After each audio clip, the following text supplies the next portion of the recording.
ਅੱਛਾ। ਜਦੋਂ ਮੈਂ ਗੁਜਰਾਂਵਾਲੇ ਤੋਂ ਲੰਘਿਆ ਸੀ ਨਾ, ਹਾਂਜੀ। ਤੇ ਮੈਨੂੰ ਨਾ ਇਦਾਂ ਮਹਿਸੂਸ ਹੁੰਦਾ ਕਿ ਮੇਰੇ ਬਾਪ ਇੱਥੇ ਘੁੰਮਦਾ ਹੋਣਾ ਕਦੀ, ਮੇਰਾ ਦਾਦਾ ਇੱਥੇ ਘੁੰਮਦਾ ਹੋਣਾ। ਹਾਂ। ਆਹ ਸਾਡੀ ਇੱਥੇ ਗੱਖੜ ਮੰਡੀ ਕੋਲ ਲੰਘਣ ਲੱਗੇ ਸਾਡਾ। ਸਾਨੂੰ ਤਲਾਸ਼ ਸੀਗੀ ਬਿਲ ਕਿਤੇ ਮਿਲ ਜਾਣਾ ਹੈ। ਹਾਂਜੀ ਬਿਲਕੁਲ, ਹਾਂਜੀ। ਦਿਲੋਂ ਦਿਮਾਗ ਦੇ ਵਿੱਚ ਵਸਿਆ ਹੋਇਆ ਉਹ ਪਿੰਡ ਕਿ ਸਾਡੀ ਉਹ ਜਗ੍ਹਾ, ਸਾਡੀਆਂ ਉੱਥੇ ਜੜ੍ਹਾਂ ਨੇ। ਸਹੀ ਗੱਲ। ਇਹ ਹਰ ਬੰਦੇ ਨੇ ਇਹੀ ਹਾਲ। ਹਾਂਜੀ ਹਾਂਜੀ, ਮੇਰੇ ਅਥਰੂ ਨਹੀਂ ਸਿਰੋਂ ਕਰੇ, ਕਹਾਂ ਨਿਕਲ ਗਈਆਂ ਕਿ ਬਾਬਾ ਨਾਨਕਾ ਤੂੰ ਸਾਡਾ ਰਹਿਬਰ ਹੈ, ਔਰ ਸਾਨੂੰ ਇੰਨੀਆਂ ਮਜਬੂਰੀਆਂ ਤੋਂ ਬਾਅਦ ਇੱਥੇ ਆਉਣਾ ਪੈਂਦਾ। ਜ਼ਿੰਦਗੀ ਦਾ ਸਭ ਤੋਂ ਇੱਕ ਯਾਦਗਾਰੀ ਪਲ ਹੈ, ਮੈਂ ਕਦੀ ਭੁਲਾ ਨਹੀਂ ਪਾਵਾਂਗਾ ਇਹ ਗੱਲ। ਜ਼ਿੰਦਗੀ ਪਤਾ ਨਹੀਂ ਹੈ ਕਿ ਨਹੀਂ ਹੈ, ਲੇਕਿਨ ਇਹ ਇੱਕ ਐਸੀ ਰਿਕਾਰਡਡ ਚੀਜ਼ ਹੋ ਗਈ ਹੈ ਕਿ ਮਤਲਬ ਘੱਟੋ ਘੱਟ ਸਾਡੇ ਜਾਣ ਤੋਂ ਬਾਅਦ ਵੀ 10-20-50 ਸਾਲ ਲੋਕ ਯਾਦ ਰੱਖਣਗੇ ਕਿ ਹਾਂ ਬਈ ਕੋਈ ਕਿਸੇ ਬੰਦੇ ਨੇ ਕੋਈ, ਔਰ ਹੋ ਸਕਦਾ ਇਹਦੇ ਨਤੀਜੇ ਬੜੇ ਚੰਗੇ ਨਿਕਲਣ।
अस्सलाम वालेकुम, सत श्री अकाल।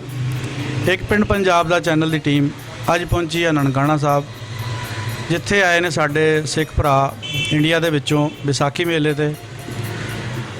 उन्हां दे विचों साडी मुलाकात है जी अपने वीर दे नाल। इन्हां दा नाम है जी जोगिंदर सिंह गिल, इंडिया विचों आए आ। इन्हां नाल गलबात करदे आ कि पाकिस्तान दे विच आके इन्हां नूं किहो जिहा लगा, किन्ने टाइम च इन्हां नूं वीज़ा मिलिया ਤੇ ਇੱਥੇ ਆ ਕੇ ਲੋਕਾਂ ਦਾ ਵਰਤਾਓ ਇਹਨਾਂ ਦੇ ਨਾਲ ਕਿਸ ਤਰ੍ਹਾਂ ਦਾ ਸੀਗਾ। ਸਤਿ ਸ਼੍ਰੀ ਅਕਾਲ ਜੀ। ਸਤਿ ਸ਼੍ਰੀ ਅਕਾਲ ਜੀ। ਆਪਣਾ ਪੂਰਾ ਨਾਮ ਦੱਸਿਓ ਜੀ। ਮੇਰਾ ਨਾਮ ਜੀ ਜੋਗਿੰਦਰ ਸਿੰਘ ਗਿੱਲ ਹੈ ਜੀ। ਅੱਛਾ ਜੀ। ਤੇ ਮੈਂ ਪਟਿਆਲਾ ਤੋਂ ਆਇਆ। ਪਟਿਆਲਾ ਤੋਂ? ਹਾਂ, ਪਟਿਆਲਾ ਚੜ੍ਹਦੇ ਪੰਜਾਬ ਤੋਂ ਆਇਆ ਮੈਂ ਜੀ। ਪਿੰਡ ਕਿਹੜਾ ਆਪਣਾ? ਮੇਰਾ ਪਿੰਡ ਰਾਜਗੜ੍ਹ ਹੈ ਤੇ ਤਹਿਸੀਲ ਰਾਜਪੁਰਾ ਦੇ ਵਿੱਚ ਪੈ ਜਾਂਦਾ। ਅੱਛਾ ਜੀ। ਹਾਂਜੀ, ਤੇ ਕਿਉਂਕਿ ਅਸੀਂ ਉੱਥੇ ਸਾਨੂੰ ਅਲਾਟਮੈਂਟ ਹੋਈ ਸੀ। ਹਾਂਜੀ ਹਾਂਜੀ। ਤੇ ਮੈਂ ਵੀ ਮਤਲਬ ਬੜੇ ਦਿਨਾਂ ਦੀ, ਸਾਲਾਂ ਦੀ ਤਮੰਨਾ ਸੀ ਕਿ ਕਿਤੇ ਬਾਬੇ ਗੁਰੂ ਨਾਨਕ ਦੀ ਕੋਈ ਜਗ੍ਹਾ ਆਪਾਂ ਜਿਹੜਾ ਉਹਦਾ ਜਨਮ ਸਥਾਨ ਵੇਖੀਏ। ਅੱਛਾ। ਕਿਉਂਕਿ ਸਾਡੇ ਵਾਸਤੇ ਉਹ ਮੱਕੇ ਦੇ ਬਰਾਬਰ ਹੈ ਜੀ। ਬਿਲਕੁਲ। ਤੇ ਸਾਨੂੰ ਬਹੁਤ ਇਹ ਸਾਡੇ ਬਜ਼ੁਰਗ ਵੀ ਉਹ ਚਾਹੁੰਦੇ ਸੀ ਵੀ ਕਿਤੇ ਉਹਨਾਂ ਨੂੰ ਯਾਤਰਾ ਕਰਨ ਦਾ ਮੌਕਾ ਮਿਲੇ, ਪਰ ਉਹ ਪਰਮਾਤਮਾ ਨੇ ਬਖਸ਼ਿਸ਼ ਨਹੀਂ ਬਖਸ਼ਿਸ਼ ਨਹੀਂ ਕੀਤੀ, ਔਰ ਜਿਸ ਦੀ ਵਜ੍ਹਾ ਕਰਕੇ ਉਹ ਤਰਸਦੇ ਹੀ ਇਸ ਦੁਨੀਆ ਤੋਂ ਚਲੇ ਗਏ ਨੇ। ਤੇ ਉਹ ਧਰਤੀ ਜਿਹੜੀ ਸਾਡੇ ਬਜ਼ੁਰਗਾਂ ਦਾ ਕੀ ਨਾਮ ਸੀ ਆਪਣੇ ਦਾ? ਸਾਡੇ ਪਿਤਾ ਜੀ ਦਾ ਨਾਮ ਸੀ ਸਰਦਾਰ ਕਿਸ਼ਨ ਸਿੰਘ ਗਿੱਲ। ਅੱਛਾ। ਹਾਂਜੀ। ਉਹ ਫੌਤ ਹੋ ਗਏ ਸੀ, ਉਹਨੂੰ ਕੋਈ 30 ਸਾਲ ਤਕਰੀਬ ਪਹਿਲਾਂ ਉਹਨਾਂ ਦੀ ਉਹ ਫੌਤ ਹੋ ਗਏ ਸੀ। ਔਰ ਪਾਕਿਸਤਾਨ ਦੇ ਵਿੱਚ ਕਿਹੜੀ ਜਗ੍ਹਾ ਤੋਂ ਉੱਠ ਕੇ ਗਏ? ਪਾਕਿਸਤਾਨ ਸਾਡਾ ਪਿੰਡ ਗਿੱਲਾਂ ਚੱਕ, ਤਹਿਸੀਲ ਵਜ਼ੀਰਾਬਾਦ, ਜ਼ਿਲ੍ਹਾ ਗੁਜਰਾਂਵਾਲਾ ਸੀ ਜੀ। ਅੱਛਾ। ਹਾਂਜੀ। ਉਹ ਸਾਰਾ ਹੀ ਪਿੰਡ ਮਤਲਬ ਸਾਡਾ ਗਿੱਲ ਜੱਟ ਸਿੱਖਾਂ ਦਾ ਸੀ। ਤੇ ਇੱਕ ਸਤਵਾਂ ਭਰਾ ਕੋ ਕਿਸੇ ਜ਼ਮਾਨੇ ਦੇ ਵਿੱਚ ਸਾਡਾ ਮੁਸਲਮਾਨ ਹੋ ਗਿਆ ਸੀ। ਔਰ ਉਹ ਵੀ ਸਾਡੇ ਭਾਈਚਾਰੇ ਦੇ ਲੋਕ ਜਿਹੜੇ ਨੇ ਅੱਜ ਵੀ 50-60 ਘਰ ਜਿਹੜੇ ਨੇ ਉਸੇ ਪਿੰਡ ਦੇ ਵਿੱਚ ਆਬਾਦ ਨੇ। ਕਿਹੜੇ ਪਿੰਡ 'ਚ? ਗਿੱਲਾਂ ਚੱਕ ਦੇ ਵਿੱਚ। ਅੱਛਾ, ਇੱਥੇ? ਹਾਂਜੀ, ਇੱਥੇ ਪਾਕਿਸਤਾਨ ਦੇ ਵਿੱਚ। ਉਹ ਮੁਸਲਮਾਨ ਹੋ ਗਿਆ? ਉਹ ਮੁਸਲਮਾਨ ਕੋਈ 300 ਸਾਲ 250 ਸਾਲ ਪਹਿਲਾਂ ਮੁਸਲਮਾਨ ਹੋ ਗਿਆ ਸੀ। ਇੱਕ ਭਰਾ ਹੋ ਗਿਆ ਸੀ ਤੇ 7ਵੇਂ ਹਿੱਸੇ ਦੀ ਜ਼ਮੀਨ ਉਹਨਾਂ ਦੇ ਕੋਲ ਹੈ। ਸਾਡੀ 12 ਮਰਬੇ ਜ਼ਮੀਨ ਸੀ ਸਾਡੇ ਬਜ਼ੁਰਗਾਂ ਦੀ। ਅੱਛਾ। ਜਿਨ੍ਹਾਂ 'ਚੋਂ ਉਹਨਾਂ ਦੇ 7 ਪੁੱਤਰ ਸੀ ਤੇ 7ਵਾਂ ਪੁੱਤਰ ਇੱਕ ਮੁਸਲਮਾਨ ਹੋ ਗਿਆ ਸੀ। ਤੇ ਉਹ 7ਵਾਂ ਹਿੱਸਾ ਜਿਹੜੀ ਜ਼ਮੀਨ ਹੈ ਉਹ ਅੱਜ ਵੀ ਪਿੰਡ ਗਿੱਲਾਂ ਚੱਕ ਦੇ ਵਿੱਚ ਸਾਡੇ ਭਾਈਚਾਰੇ ਦੇ ਕੋਲ ਹੈ। ਅੱਛਾ। ਹਾਂਜੀ।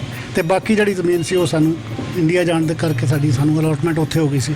ਉੱਥੇ ਫਿਰ ਇੰਨੀ ਜ਼ਮੀਨ ਪੈ ਗਈ ਸੀ ਜਿੰਨੀ ਛੱਡ ਕੇ? ਉੱਥੇ ਸਾਨੂੰ ਥੋੜ੍ਹਾ ਚੌਥਾ ਹਿੱਸਾ ਕੱਟ ਲੱਗਿਆ ਸੀ। ਅੱਛਾ। ਕਿਉਂਕਿ ਕਿਹਾ ਗਿਆ ਸੀ ਕਿ ਮੁਸਲਮਾਨ ਭਰਾ ਜਿਹੜੇ ਇੱਧਰ ਪਾਕਿਸਤਾਨ 'ਚ ਹਿਜਰਤ ਕਰਕੇ ਆਏ ਨੇ ਉਹ ਘੱਟ ਜ਼ਮੀਨ ਛੱਡ ਕੇ ਗਏ ਨੇ। ਤੇ ਇਸ ਕਰਕੇ ਉਹ ਸਾਨੂੰ ਚੌਥਾ ਹਿੱਸਾ ਕੱਟ ਲੱਗ ਗਿਆ ਸੀ ਸਾਡੇ ਜਿਹੜੇ ਤੁਹਾਡੇ ਤੋਂ ਪਿੰਡੋਂ ਉੱਠ ਕੇ ਗਏ ਸੀ ਬੰਦੇ, ਹਾਂਜੀ ਉਹ ਉੱਥੇ ਇੱਕੋ ਜਗ੍ਹਾ ਬਹਿ ਗਏ ਸੀ ਜਾਂ ਮੁਖਤਲਿਫ ਜਗ੍ਹਾ ਤੇ ਜਾ ਕੇ ਉਹ ਬੈਠੇ ਆ? ਤਕਰੀਬਨ ਸਾਰੇ ਇੱਕ ਜਗ੍ਹਾ ਨੇ, ਕੁਝ 2-4 ਘਰ ਇੱਧਰ ਉੱਧਰ, ਉਹਨਾਂ ਨੂੰ ਉੱਥੇ ਜ਼ਮੀਨ ਉਸ ਪਿੰਡ 'ਚ ਪੂਰੀ ਜ਼ਮੀਨ ਨਹੀਂ ਸੀ, ਅੱਛਾ ਜਿਸ ਦੀ ਵਜ੍ਹਾ ਕਰਕੇ ਉਹਨੂੰ ਜ਼ਿਲ੍ਹੇ ਪਟਿਆਲੇ ਦੇ ਵਿੱਚ ਵੀ ਹੋਰ ਪਾਸੇ 1 ਜਾਂ 2 ਘਰ ਜਿਹੜੇ ਨੇ ਉਹ ਠੀਕ ਹੈ। ਉਹਨਾਂ ਨੂੰ ਜ਼ਮੀਨ ਉੱਥੇ ਅਲਾਟ ਹੋਈ ਸੀ। ਬਾਕੀ ਤਕਰੀਬਨ ਮਤਲਬ 99% ਜਿਹੜੇ ਸੀ ਸਾਡੇ ਉੱਥੇ ਜਾ ਉਹ ਕੇ ਇੱਕੋ ਚੱਕ ਸੀ, ਕਿਉਂਕਿ ਮੁਸਲਮਾਨਾਂ ਦਾ ਪਿੰਡ ਸੈਯਦਾਂ ਦਾ ਸੀ ਉਹ ਅੱਛਾ ਜੀ। ਉਹ ਖਾਲੀ ਹੋਇਆ ਸੀ ਤੇ ਉਹਨਾਂ ਵਾਲੀ ਜ਼ਮੀਨ ਜਿਹੜੀ ਤੇ ਉਹਨਾਂ ਦਾ ਪਤਾ ਕੋਈ ਸੈਯਦਾ ਪਾਕਿਸਤਾਨ ਕਿਹੜੀ ਜਗ੍ਹਾ ਬੈਠੇ, ਕੋਈ ਇਹਨਾਂ ਦਾ? ਉਹ ਸੁਣਨ ਚ ਤੇ ਆ ਵੀ ਗੁਜਰਾਂ ਵਾਲੇ ਜ਼ਿਲ੍ਹੇ 'ਚ ਕਿਤੇ ਬੈਠੇ ਨੇ ਉਹ। ਅੱਛਾ ਜੀ, ਉਹਨਾਂ ਨਾਲ ਕੋਈ ਰਾਬਤਾ ਹੋਇਆ ਨਹੀਂ, ਕਿਉਂਕਿ ਜਿਹੜੇ ਅਸੀਂ ਤੇ ਉਹਨਾਂ ਨੂੰ ਜਾਣਦੇ ਨਹੀਂ ਸੀ, ਅੱਛਾ ਜੀ। ਤੇ ਜਿਹੜੇ ਉੱਥੋਂ ਦੇ ਕੋਈ ਓਰੀਜਨਲ ਜਿਹੜੇ ਨੇਟਿਵ ਸੀ ਉਹੀ ਉਹਨਾਂ ਬਾਰੇ ਦੱਸ ਸਕਦੇ ਨੇ ਵੀ ਉਹ ਕੌਣ ਸਨ ਤੇ ਹਾਂ ਕੀ। ਆਪਣੀ ਉਮਰ ਕਿੰਨੀ ਹੈ ਇਸ ਟਾਈਮ? ਮੇਰੀ ਉਮਰ ਹੁਣ 62 ਸਾਲ ਹੈ ਜੀ। 62 ਸਾਲ। ਹਾਂਜੀ 62 ਬਹਾਰਾਂ ਦੇਖ ਚੁੱਕੇ ਹੋ ਤੁਸੀਂ? ਹਾਂਜੀ 62 ਬਾਜ਼ਾਰਾਂ ਦੇ ਵਿੱਚ। ਤੇ ਪਹਿਲੀ ਦਫਾ ਹੀ ਪਾਕਿਸਤਾਨ ਆਉਣਾ ਹੋਇਆ? ਹਾਂਜੀ ਪਹਿਲੀ ਵਾਰੀ ਆਏ ਹਾਂ ਜੀ। ਵੀਜ਼ਾ ਕਿੰਨੇ ਦਿਨਾਂ 'ਚ ਮਿਲ ਗਿਆ? ਵੀਜ਼ਾ ਸਾਨੂੰ 2 ਮਹੀਨੇ ਪਹਿਲਾਂ ਇਹਨਾਂ ਨੇ ਸਾਡੇ ਕੋਲ ਐਪਲੀਕੇਸ਼ਨਾਂ ਮੰਗੀਆਂ ਸੀ। ਅੱਛਾ ਜੀ। ਸ਼੍ਰੋਮਣੀ ਗੁਰਦੁਆਰਾ ਪ੍ਰਬੰਧਕ ਕਮੇਟੀ ਦੇ ਜਥੇ ਨਾਲ ਅਸੀਂ ਆਏ ਹਾਂ ਤੇ ਵੀਜ਼ਾ ਮਤਲਬ ਕੋਈ ਪ੍ਰੋਬਲਮ ਨਹੀਂ ਹੋਈ, ਵੀਜ਼ਾ ਸਾਨੂੰ ਮਿਲ ਗਿਆ ਸੀ। ਲੇਕਿਨ ਇਹ ਆ ਕਿ ਸਾਨੂੰ ਇੰਤਜ਼ਾਰ ਬਹੁਤ ਕਰਨੀ ਪਈ, ਕਿਉਂਕਿ 2 ਦਿਨ ਪਹਿਲਾਂ ਸਾਨੂੰ ਦੱਸਦੇ ਨੇ ਕਿ ਤੁਹਾਡਾ ਵੀਜ਼ਾ ਲੱਗ ਗਿਆ, ਅੱਛਾ ਜੀ। ਔਰ ਜਿਨ੍ਹਾਂ ਦਾ ਰਿਜੈਕਟ ਹੋ ਜਾਂਦਾ ਉਹਨਾਂ ਨੂੰ ਵੀ 2 ਦਿਨ ਹੀ ਪਹਿਲਾਂ ਪਤਾ ਲੱਗਦਾ। ਹਾਂਜੀ ਤੇ ਉਹ 2 ਦਿਨਾਂ 'ਚ ਹੀ ਤਿਆਰੀ ਕਰਦਾ ਬੰਦਾ? ਹਾਂ, ਇਸ ਕਰਕੇ ਮਤਲਬ ਸਾਨੂੰ ਇੱਕ ਤੁਕੀ ਜੀ ਲੱਗੀ ਰਹੀ ਵੀ ਪਤਾ ਨਹੀਂ ਲੱਗੇਗਾ ਕਿ ਨਹੀਂ ਲੱਗੇਗਾ, ਪਤਾ ਨਹੀਂ ਲੱਗੇਗਾ। ਇਸ ਕਰਕੇ ਮਤਲਬ ਬੜਾ ਇੱਕ ਤਰ੍ਹਾਂ ਪਰੇਸ਼ਾਨ ਕਹਿ ਲਓ ਜਾਂ ਕੁਛ ਵੀ ਇੱਕ ਮਤਲਬ ਉਤੇਜਨਾ ਜੀ, ਉਤਸੁਕਤਾ ਜੀ ਮਨ 'ਚ ਰਹੀ ਬਈ ਯਾਰ ਲੱਗੇਗਾ ਕਿ ਨਹੀਂ ਲੱਗੇਗਾ, ਜਾ ਪਾਵਾਂਗੇ ਕਿ ਨਹੀਂ ਜਾ ਪਾਵਾਂਗੇ। ਧੁੱਕ ਤਕਾਈ ਲੱਗੀ ਸੀ ਵੀ ਪਤਾ ਨਹੀਂ ਲੱਗਣਾ ਕਿ ਨਹੀਂ ਲੱਗਣਾ? ਹਾਂ ਲੱਗੇਗਾ, ਹਾਂ ਬਿਲਕੁਲ ਜੀ। ਹਾਂ ਇਕੱਲੇ ਜਣੇ ਆਏ ਹੋ ਜਾਂ ਨਾਲ ਕੋਈ ਹੋਰ ਵੀ ਆਇਆ ਪਰਿਵਾਰ ਦਾ? ਨਹੀਂ, ਪਰਿਵਾਰ ਦਾ ਕੋਈ ਮੈਂਬਰ ਨਹੀਂ ਆਇਆ, ਇਕੱਲੇ ਆਇਆ ਕਿਉਂਕਿ ਕੁਝ ਪਰਿਵਾਰਕ ਮਜਬੂਰੀਆਂ ਕਰਕੇ ਮੇਰੀ ਬੇਗਮ ਨੇ ਨਾਲ ਆਉਣਾ ਸੀ ਪਰ ਉਹ ਨਹੀਂ ਆ ਸਕੀ। ਮੈਂ ਹੋਰ ਕੋਈ ਯਾਰ ਬੇਲੀ? ਨਹੀਂ, ਯਾਰ ਬੇਲੀ ਮੇਰਾ ਇਕੱਲੇ ਹੀ ਆਏ ਤੁਸੀਂ? ਇਕੱਲੇ ਆਇਆ ਜੀ। ਹਾਂਜੀ ਫਿਰ ਵਾਘਾ ਰਾਹ ਦੀ ਆਏ ਹੋਣੇ ਆ? ਵਾਘਾ ਰਸਤੇ ਆਏ ਜੀ ਬਾਈ ਟ੍ਰੇਨ। ਹਾਂਜੀ ਕਿੰਨੇ ਟਾਈਮ 'ਚ ਪਹੁੰਚੇ? ਉੱਥੋਂ ਅਟਾਰੀ ਤੋਂ ਤੇ 10 ਮਿੰਟ ਵੀ ਨਹੀਂ ਲੱਗਦੇ ਵਾਘਾ ਪਹੁੰਚਣ ਦੇ, ਪਰ ਅੱਗੋਂ ਫਿਰ ਜਾ ਕੇ ਜੋ ਸਪੈਸ਼ਲ ਟ੍ਰੇਨਾਂ ਤਿਆਰ ਹੋਈਆਂ ਤੇ ਸਾਨੂੰ ਕੋਈ ਹਸਨਬਦਾਲ ਪਹਿਲਾਂ ਅਸੀਂ ਗਏ ਸੀ, ਕੋਈ 6-7 ਘੰਟਿਆਂ 'ਚ ਅਸੀਂ ਉੱਥੇ ਪਹੁੰਚ ਗਏ ਸੀ। ਹਾਂਜੀ। ਵੀਜ਼ਾ ਕਿੰਨੇ ਦਿਨ ਦਾ ਮਿਲਿਆ? ਵੀਜ਼ਾ ਸਾਨੂੰ 10 ਦਿਨ ਦਾ ਮਿਲਿਆ ਜੀ। ਥੋੜਾ ਹੀ ਮਿਲਿਆ? ਥੋੜਾ ਮਤਲਬ ਸਾਨੂੰ ਅਸੀਂ ਚਾਹੁੰਦੇ ਸੀ ਵੱਧ ਮਿਲੇ, ਹੋਰ ਸਾਨੂੰ ਰਹਿਣ ਦਾ ਮੌਕਾ ਮਿਲੇ, ਕਿਉਂਕਿ ਸਾਨੂੰ ਤੇ ਓਪਰਾ ਲੱਗਦਾ ਹੀ ਨਹੀਂ ਹੈ। ਸਾਨੂੰ ਆਪਣੇ ਵੜਕਿਆਂ ਦੀ ਧਰਤੀ ਤੇ ਤੁਸੀਂ ਜਦੋਂ ਆਏ ਤੁਹਾਡੀ ਕੀ ਫੀਲਿੰਗ ਸੀਗੀ? ਮਤਲਬ ਮੈਨੂੰ ਰੋਣਾ ਆ ਗਿਆ ਸੀ ਅੱਛਾ। ਜਦੋਂ ਮੈਂ ਗੁਜਰਾਂਵਾਲੇ ਤੋਂ ਲੰਘਿਆ ਸੀ ਨਾ, ਹਾਂਜੀ। ਤੇ ਮੈਨੂੰ ਇਦਾਂ ਮਹਿਸੂਸ ਹੁੰਦਾ ਕਿ ਮੇਰੇ ਬਾਪ ਇੱਥੇ ਘੁੰਮਦਾ ਹੋਣਾ, ਕਦੀ ਮੇਰਾ ਦਾਦਾ ਇੱਥੇ ਘੁੰਮਦਾ ਹੋਣਾ। ਹਾਂ। ਆਹ ਸਾਡੀ ਇੱਥੇ ਗੱਖੜ ਮੰਡੀ ਕੋਲ ਲੰਘਣ ਲੱਗੇ ਸਾਡਾ। ਅੱਖਾਂ ਨੂੰ ਤਲਾਸ਼ ਸੀਗੀ ਵੀ ਕਿਤੇ ਮਿਲ ਜਾਣਾ ਹੈ। ਹਾਂਜੀ ਬਿਲਕੁਲ। ਹਾਂਜੀ ਬੇਸ਼ੱਕ ਮੇਰਾ ਮਤਲਬ ਪੈਦਾਸ਼ ਮੇਰੀ ਇੰਡੀਆ ਦੀ ਹੈ, ਲੇਕਿਨ ਉਹਨਾਂ ਨੇ ਗੱਲਾਂ ਸੁਣਾਉਣੀਆਂ ਤੇ ਮਤਲਬ ਅਜੇ ਤੱਕ ਇਹ ਮੈਨੂੰ ਮਤਲਬ ਸਾਰੇ ਦਿਲੋਂ ਦਿਮਾਗ ਦੇ ਵਿੱਚ ਵਸਿਆ ਹੋਇਆ ਉਹ ਪਿੰਡ, ਕਿ ਸਾਡੀ ਉਹ ਜਗ੍ਹਾ, ਸਾਡੀਆਂ ਉੱਥੇ ਜੜ੍ਹਾਂ ਨੇ। ਸਹੀ ਗੱਲ। ਇਹ ਹਰ ਬੰਦੇ ਨੇ ਇਹੀ ਹਾਲ। ਹਾਂਜੀ ਹਾਂਜੀ। ਤੇ ਫਿਰ ਇੱਥੇ ਨਨਕਾਣਾ ਸਾਹਿਬ ਕਦੋਂ ਪਹੁੰਚੇ?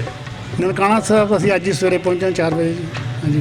ਕੀ ਮਹਿਸੂਸ ਹੋਇਆ ਜਦੋਂ ਸਾਹਮਣੇ ਦੇਖਿਆ? ਮੈਂ ਮਤਲਬ ਜੋ ਮੱਥਾ ਟੇਕਿਆ ਮੇਰੇ ਅਥਰੂ ਨਹੀਂ ਸਿਰੋਂ ਕਰੇ, ਤਾਹਾਂ ਨਿਕਲ ਗਈਆਂ ਕਿ ਬਾਬਾ ਨਾਨਕਾ ਤੂੰ ਸਾਡਾ ਰਹਿਬਰ ਹੈ, ਔਰ ਸਾਨੂੰ ਇੰਨੀਆਂ ਮਜਬੂਰੀਆਂ ਤੋਂ ਬਾਅਦ ਇੱਥੇ ਆਉਣਾ ਪੈਂਦਾ। ਸਹੀ ਹੈ। ਸਾਨੂੰ ਛੱਡ ਕੇ ਜਾਣਾ ਪੈ ਗਿਆ ਇਹ ਸਾਰਾ ਕੁਝ ਸਾਨੂੰ ਮਹਿਸੂਸ ਹੁੰਦਾ। ਪਾਕਿਸਤਾਨ ਦੇ ਲੋਕਾਂ ਦਾ ਪਿਆਰ ਕਿਸ ਤਰ੍ਹਾਂ ਪਾਇਆ ਤੁਸੀਂ? ਬਹੁਤ ਕੋਈ ਮੈਂ ਬਿਆਨ ਨਹੀਂ ਕਰ ਸਕਦਾ ਜੀ ਇਹ। ਅੱਛਾ। ਮਤਲਬ ਮੈਨੂੰ ਲੱਗੇ ਨਹੀਂ ਪਿਆ ਕਿਸੇ ਹੋਰ ਜਗ੍ਹਾ, ਮੈਂ ਸਮਝ ਮੈਂ ਆਪਣੇ ਕਿਤੇ ਹਾਂਜੀ, ਜ਼ੁਬਾਨ ਇੱਕ ਕਲਚਰ ਇੱਕ ਸਾਰਾ ਕੁਝ ਬਿਲਕੁਲ। ਤਾਂ ਵੀ ਹੈ। ਪਿਆਰ ਮਿਲਿਆ ਤਾਂ ਬਿਲਕੁਲ ਬੇਹੱਦ ਪਿਆਰ ਜੀ, ਮੈਂ ਬਿਆਨ ਨਹੀਂ ਕਰ ਸਕਦਾ। ਹੋਰ ਕੋਈ ਤੁਸੀਂ ਪੈਗਾਮ ਦੇਣਾ ਚਾਹੋ? ਪੈਗਾਮ ਤੇ ਮੈਂ ਇਹੀ ਦੇਣਾ ਚਾਹੁੰਦਾ ਵੀ ਕੋਈ ਇਹੋ ਵਸੀਲਾ, ਇਹੋ ਜਿਹਾ ਹੀਲਾ ਵਸੀਲਾ ਬਣੇ ਕਿ ਤੁਸੀਂ ਸਵੇਰੇ ਅੰਮ੍ਰਿਤਸਰ ਜਾਓ, ਸ਼ਾਮ ਨੂੰ ਲਾਹੌਰ ਮੁੜੋ। ਅਸੀਂ ਅੰਮ੍ਰਿਤਸਰੋਂ ਲਾਹੌਰ ਆਈਏ ਸ਼ਾਮ ਨੂੰ ਘੁੰਮ ਫਿਰ ਕੇ। ਇਸ ਤਰ੍ਹਾਂ ਦੇ ਨਰਮ ਹਾਲਾਤ ਹੋਣੇ, ਇਹੋ ਜਿਹੇ ਹਾਲਾਤ ਹੋਣ ਔਰ ਸਾਨੂੰ ਵੀਜ਼ੇ ਦੀ ਸਮੱਸਿਆ ਨਾ ਹੋਵੇ। ਤੁਸੀਂ ਵੀ ਆਓ, ਤੁਹਾਡਾ ਵੀ ਦਿਲ ਕਰਦਾ ਹੋਵੇਗਾ ਵੀ ਤੁਸੀਂ ਆਪਣੇ ਉਹ ਥਾਵਾਂ ਦੇਖੋ, ਤੇ ਮਤਲਬ ਉੱਥੇ ਤੁਹਾਡੀਆਂ ਵੀ ਬਹੁਤ ਸਾਰੀਆਂ ਮੁਕੱਦਸ ਥਾਵਾਂ ਨੇ ਜਿਹੜੀਆਂ ਤੁਸੀਂ ਦੇਖਣਾ ਚਾਹੁੰਦੇ ਹੋਵੋਗੇ। ਜਿਵੇਂ ਸਾਨੂੰ, ਅਸੀਂ ਤੁਹਾਡੀ ਕੈਫੀਅਤ ਅਸੀਂ ਜ਼ਿਆਦਾ ਸਮਝ ਸਕਦੇ ਹਾਂ। ਜਿਹੜੇ ਅਸੀਂ ਮਤਲਬ ਖਾਸ ਕਰ ਜਿਹੜੇ ਅਸੀਂ ਲੋਕ ਉੱਜੜ ਕੇ ਗਏ ਆ ਨਾ, ਜਾਂ ਉੱਧਰੋਂ ਜਿਹੜੇ ਉੱਜੜ ਕੇ ਆਏ ਨੇ, ਉਹ ਸਾਡੇ ਮਤਲਬ ਅਹਿਸਾਸ, ਸਾਡੀ ਮਤਲਬ ਜਿਹੜੀ ਹਾਲਤ ਆ ਉਹਦਾ ਅਹਿਸਾਸ ਉਹਨਾਂ ਨੂੰ ਵੱਧ ਹੋ ਸਕਦਾ। ਸਹੀ ਬਾਤ। ਹਾਂਜੀ। ਸਾਡੇ ਦੋਸਤ ਜੀ ਬੈਠੇ ਆ ਨਾਲ, ਰਾਣਾ ਫਾਰੂਕ ਤਾਹਰ ਸਾਹਿਬ, ਇਹ ਵੀ ਕੋਈ ਸਵਾਲ ਕਰਨਾ ਚਾਹੁੰਦੇ ਆ।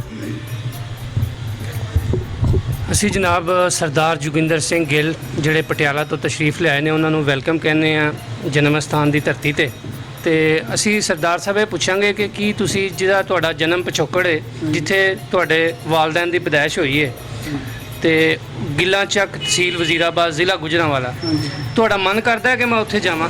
ਬਹੁਤ ਮਨ ਕਰਦਾ ਜੀ, ਕਿਉਂਕਿ ਮੈਂ ਸਮਝਦਾ ਕਿ ਜੇ ਮੈਂ ਉੱਥੇ ਇੱਕ ਵਾਰੀ ਉਸ ਧਰਤੀ ਨੂੰ ਨਤਮਸਤਕ ਹੋਵਾਂਗਾ ਨਾ ਜਾ ਕੇ, ਉਸ ਧਰਤੀ ਦੀ ਮਿੱਟੀ ਨੂੰ ਮੈਂ ਮੱਥੇ ਨਾਲ ਲਾਵਾਂਗਾ ਤਾਂ ਮੇਰੇ ਵਡੇਰਿਆਂ ਦੀ ਰੂਹ ਨੂੰ ਸਕੂਨ ਮਿਲੇਗਾ।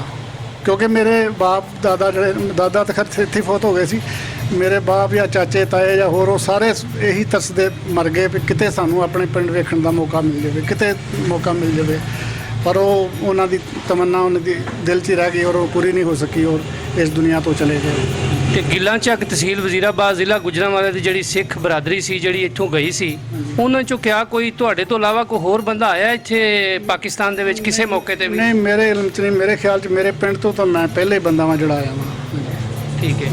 ਤੇ ਦੂਸਰਾ ਤੁਸੀਂ ਦੋਵੇਂ ਹਕੂਮਤਾਂ ਨੂੰ ਕੀ ਪੈਗਾਮ ਦੇਣਾ ਚਾਹੋਗੇ ਕਿ ਜਿਸ ਤਰ੍ਹਾਂ ਤੁਸੀਂ ਇੱਥੇ ਤੁਹਾਡੇ ਮੁਕੱਦਸ ਮਕਾਮਾਤ ਨੇ, ਰੋੜੀ ਸਾਹਿਬ ਨੇ, ਪੰਜਾ ਸਾਹਿਬ ਹੈ, ਲਾਹੌਰ ਹੈ, ਨਨਕਾਣਾ ਸਾਹਿਬ ਹੈ, ਇਹਦੇ ਵਾਸਤੇ ਕਿਵੇਂ ਦੇ ਸਰਬੰਧ ਕੀਤੇ ਜਾਣ ਤੁਹਾਡੇ ਵਾਸਤੇ ਆਸਾਨੀਆਂ ਵੀਜ਼ੇ ਦੇ ਵਿੱਚ ਕਿ ਕੋਈ ਹਕੂਮਤਾਂ ਨੂੰ ਪੈਗਾਮ ਦੇਣਾ ਚਾਹੋ ਤੇ? ਅਸੀਂ ਤਾਂ ਇਹੀ ਹਕੂਮਤਾਂ ਨੂੰ ਬੇਨਤੀ ਕਰਾਂਗੇ, ਰਿਕੁਐਸਟ ਕਰਾਂਗੇ ਕਿ ਸਾਨੂੰ ਲੋਕਾਂ ਨੂੰ ਮਿਲਣ ਦੇਣ, ਇਹ ਸਾਨੂੰ ਆਉਣ ਜਾਣ ਦੀ ਸਹੂਲਤ ਦੇਣ, ਸਾਨੂੰ ਪੂਰੇ ਪੰਜਾਬ ਪਾਕਿਸਤਾਨ ਦਾ ਤੇ ਘੱਟੋ ਘੱਟ ਸਾਨੂੰ ਪੂਰੇ ਪੰਜਾਬ ਦਾ ਤਾਂ ਵੀਜ਼ਾ ਜ਼ਰੂਰ ਦੇਣ ਕਿ ਅਸੀਂ ਸਾਰੀਆਂ ਥਾਵਾਂ ਵੇਖ ਸਕੀਏ।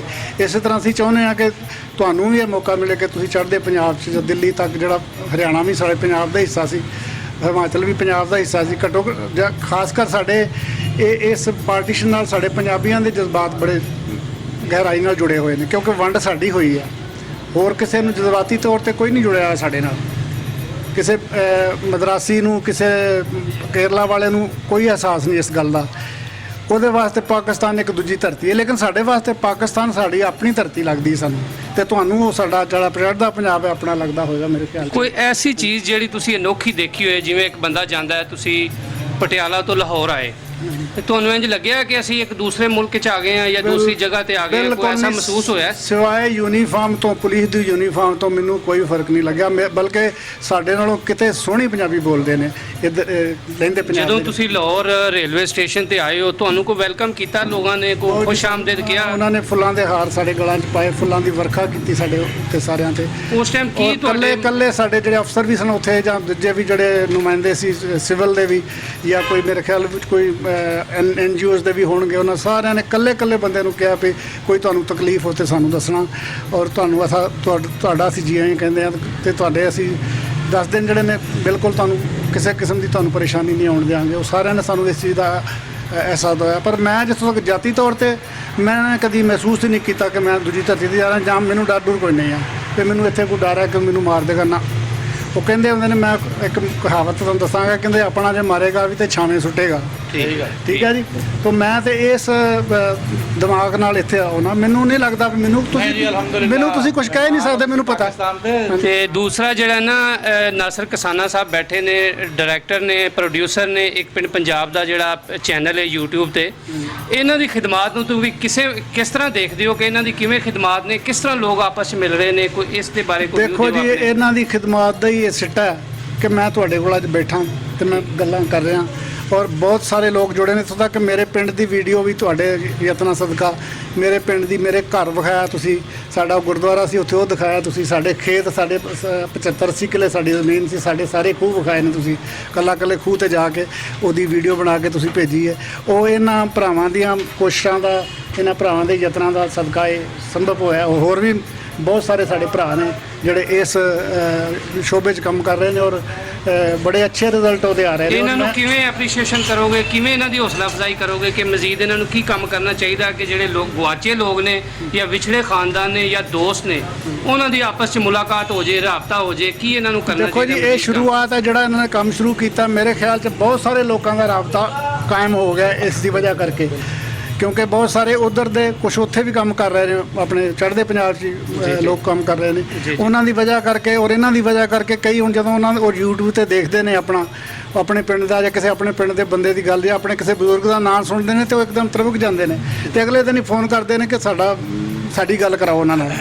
ਤਾਂ ਇਹ ਇਹਨਾਂ ਦੇ ਯਤਨਾਂ ਸਦਕਾ ਹੀ ਸੰਭਵ ਹੈ, ਮੁਮਕਿਨ ਹੋ ਸਕਿਆ ਵੀ ਮਤਲਬ ਲੋਕ ਜੁੜ ਰਹੇ ਨੇ ਔਰ ਮੇਰੇ ਖਿਆਲ 'ਚ ਜਿਹੜੀ ਪੀਪਲ ਟੂ ਪੀਪਲ ਅਸੀਂ ਗੱਲ ਕਰਦੇ ਆ ਨਾ ਜੀ, ਕੰਟੈਕਟ ਦੀ, ਬਿਲਕੁਲ। ਇਹਨਾਂ ਦਾ ਬਹੁਤ ਵੱਡਾ ਰੋਲ ਹੈ। ਨਾਸਰ ਕਿਸਾਨਾ ਸਾਹਿਬ ਦਾ ਬੜਾ ਰੋਲ ਹੈ ਬਹੁਤ ਕਿ ਵੱਡਾ ਇਹਨਾਂ ਨੇ ਰੋਲ। ਆਪਸ 'ਚ ਲੋਕਾਂ ਨੂੰ ਮਿਲਾਇਆ, ਹਾਂਜੀ। ਰਾਬਤੇ ਕਰਵਾਏ। ਅੱਜ ਅਸੀਂ ਜਿਹੜੀ ਇੱਥੇ ਇੱਕ ਪਿੰਡ ਪੰਜਾਬ ਦਾ ਟੀਮ ਬੈਠੀ ਹੈ, ਇਹ ਕਿਸਾਨਾ ਸਾਹਿਬ ਦੀ ਮਰਹੂਨੇ ਮਿੰਨਤ ਹੈ। ਇਹਨਾਂ ਨੇ ਮਿਹਨਤ ਕੀਤੀ ਤੇ ਪੂਰੇ ਪੰਜਾਬ ਦੇ ਦੋਸਤਾਂ ਨੂੰ ਪਤਾ ਚੱਲਿਆ ਕਿ ਸਾਡੇ ਭਾਈ ਉੱਥੋਂ ਤਸ਼ਰੀਫ ਲਿਆਏ ਨੇ ਪਟਿਆਲਾ ਤੋਂ, ਬਿਲਕੁਲ। ਤੇ ਇਹਨਾਂ ਦੀ ਵੀ ਮਿਹਨਤ ਹੈ, ਇਹਨਾਂ ਦੀ ਵੀ ਸਾਰੀ ਇਹ ਮੈਨੂੰ ਮਿਹਨਤ ਹੈ। ਚਰਚਾ ਤਾਂ ਵੀ ਨਹੀਂ ਸੀ ਕੋਈ, ਮੈਨੂੰ ਇਸ ਤਰ੍ਹਾਂ ਮੇਰਾ ਕੋਈ ਸਵਾਗਤ ਹੋਊਗਾ ਜਾਂ ਇੱਦਾਂ ਮੈਨੂੰ ਪੁੱਛਣ ਕੋਈ ਆਏਗਾ ਜਾਂ ਮੇਰੇ ਨਾਲ ਗੱਲ ਕਰਨ ਆਏਗਾ ਤਾਂ ਮੇਰਾ ਇਹ ਜ਼ਿੰਦਗੀ ਦਾ ਸਭ ਤੋਂ ਇੱਕ ਯਾਦਗਾਰੀ ਪਲ ਹੈ। ਮੈਂ ਕਦੀ ਭੁਲਾ ਨਹੀਂ ਪਾਵਾਂਗਾ ਇਹ ਗੱਲ।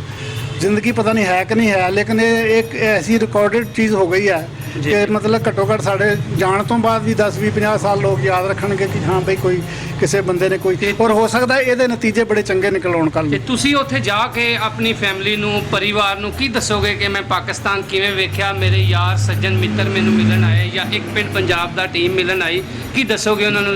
ਕੀ ਤਾਸਰਾਤ ਦਿਓਗੇ ਉਹਨਾਂ ਨੂੰ ਪਾਕਿਸਤਾਨ ਜਾਣ ਤੋਂ ਮੈਂ ਬਾਅਦ? ਤਾਸਰਾ ਤੁਹਾਡੇ ਅੱਗੇ ਜ਼ਾਹਰ ਕਰਤੇ ਨੇ, ਇਹੋ ਹੀ ਤਾਸਰਾਤ ਨੇ। ਮੈਂ ਇਹੋ ਹੀ ਆਖਾਂਗਾ ਵੀ ਉਹ ਸਾਡੀ ਆਪਣੀ ਧਰਤੀ ਆ, ਠੀਕ ਹੈ। ਕੋਈ ਬੇਗਾਨੀ ਧਰਤੀ ਨਹੀਂ ਹੈ। ਉਹ ਸਿਰਫ ਦੀਵਾਰਾਂ ਬਣ ਗਈਆਂ ਨੇ ਸਿਆਸਤ ਦੀ ਵਜ੍ਹਾ ਕਰਕੇ, ਸਮਝ ਲਓ ਜਾਂ ਜੋ। ਮੈਂ ਉਹਦੇ ਬਾਰੇ, ਸਿਆਸਤ ਦੇ ਬਾਰੇ ਆਪਾਂ ਗੱਲ ਨਹੀਂ ਕਰਨੀ, ਨਹੀਂ ਕਰ ਸਕਦੇ। ਹਾਂ। ਲੇਕਿਨ ਗੱਲ ਇਹ ਹੈ ਕਿ ਲੋਕ ਚਾਹੁੰਦੇ ਨੇ ਇੱਕ ਦੂਜੇ ਨੂੰ, ਉਧਰ ਵੀ ਤੇ ਇੱਧਰ ਵੀ। ਔਰ ਇੱਥੇ ਮੈਨੂੰ ਸਬੂਤ ਮਿਲ ਗਿਆ ਇਸ ਗੱਲ ਦਾ ਜੀ, ਠੀਕ। ਕਿ ਗੱਲਾਂ ਹੀ ਨਹੀਂ, ਵਾਕਈ ਚਾਹੁੰਦੇ ਨੇ ਲੋਕ, ਅਮਲੀ ਤੌਰ ਤੇ ਮਿਲਣਾ ਅਮਲੀ ਤੌਰ ਚਾਹੁੰਦੇ ਨੇ ਮਿਲਣਾ ਇੱਕ ਚਾਹੁੰਦੇ ਦੂਜੇ ਨੂੰ, ਜਿਹੜੇ ਮਤਲਬ ਅਖਬਾਰੀ ਬਿਆਨ ਨਹੀਂ ਆਏ, ਅਮਲੀ ਤੌਰ ਤੇ ਜੋ ਹੈ ਅਸੀਂ ਦੇਖ ਰਹੇ ਹਾਂ। ਜਨਾਬ, ਅਸੀਂ ਇੱਕ ਪਿੰਡ ਪੰਜਾਬ ਦਾ ਦੀ ਟੀਮ ਨਾਸਰ ਕਿਸਾਨਾ ਸਾਹਿਬ, ਰਾਣਾ ਫਾਰੂਕ ਤਾਹਿਰ, ਸਰਦਾਰ ਜੋਗਿੰਦਰ ਸਾਹਿਬ ਦਾ ਸਵਾਗਤ ਕਰਨੇ ਆ, ਵੈਲਕਮ ਕਰਨੇ ਆ, ਇਹਨਾਂ ਦਾ ਸ਼ੁਕਰੀਆ ਅਦਾ ਕਰਨੇ ਆ ਕਿ ਇਹਨਾਂ ਨੇ ਆਪਣੇ ਕੀਮਤੀ ਟਾਈਮ ਦੇ ਵਿੱਚੋਂ ਸਾਨੂੰ ਟਾਈਮ ਦਿੱਤਾ, ਸਾਡੇ ਨਾਲ ਗੱਲਬਾਤ ਕੀਤੀ। ਬਹੁਤ ਸ਼ੁਕਰੀਆ ਜੀ, ਬੜੀ ਮਿਹਰਬਾਨੀ। ਇੱਕ ਪਿੰਡ ਪੰਜਾਬ ਦਾ ਚੈਨਲ ਦੀ ਟੀਮ ਇਸੇ ਤਰ੍ਹਾਂ ਹੀ ਨਵੇਂ ਮਹਿਮਾਨਾਂ ਦੇ ਨਾਲ ਉਹਨਾਂ ਦੇ ਵਿਚਾਰ ਤੁਹਾਡੇ ਨਾਲ ਸਾਂਝੇ ਕਰਦੀ ਰਹੇਗੀ। ਅਸੀਂ ਫੇਰ ਕਿਸੇ ਨਵੇਂ ਪ੍ਰੋਗਰਾਮ ਦੇ ਵਿੱਚ ਨਵੇਂ ਮਹਿਮਾਨ ਦੇ ਨਾਲ ਤੁਹਾਡੀ ਖਿਦਮਤ 'ਚ ਹਾਜ਼ਰ ਹੋਵਾਂਗੇ ਜੀ। ਉਸ ਵਕਤ ਤੱਕ ਸਾਨੂੰ ਇਜਾਜ਼ਤ ਦਿਓ ਜੀ। ਅੱਲਾ ਹਾਫਿਜ਼।